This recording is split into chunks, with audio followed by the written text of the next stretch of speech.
कुछ मांगने का भी तरीका होता है कि भगवान से हम क्या मांगे, कुछ लेने का भी तरीका होता है कि भगवान से हम क्या लें, कुछ देने का भी तरीका होता है कि हम दे क्या, हमारी प्रधानता क्या हो।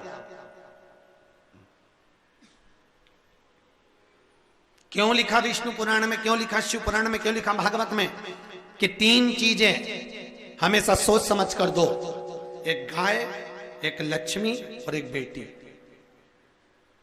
क्या क्या? गाय, लक्ष्मी और बेटी। 50 बार विचार करो, उसके बाद दीजिए कि हमें किसको दे रहे हैं। 50 बार विचार करो देने से पहले। क्या क्या चीज, फिर से बोल दो एक बार। गाय, लक्ष्मी और बेटी।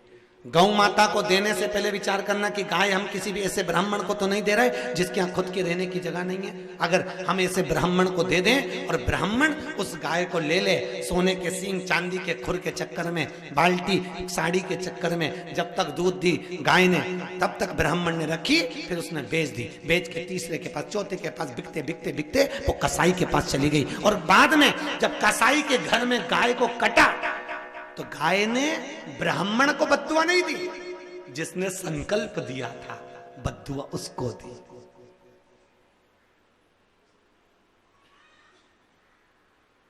बद्दुआ उसको दी है। इसलिए गौदान करने से पहले विचार करो, बेटी देने से पहले विचार करो, कहीं ऐसे शराबी नशेले व्यक्ति को मत दे देना कि बेटी रोए तो तुमको रोना पड़े देने वाले को।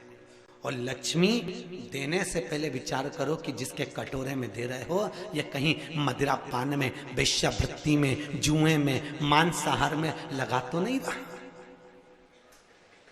अगर गौ माता गलत जगह चली जाए तो देने वाले को रोना पड़ता है, बेटी गलत जगह चली जाए तो कन्या दान करने वाले को रोना पड़ता है, और अगर लक्ष्मी किसी गलत जगह चली जाए तो दान करने वाले को रोना पड़ता है।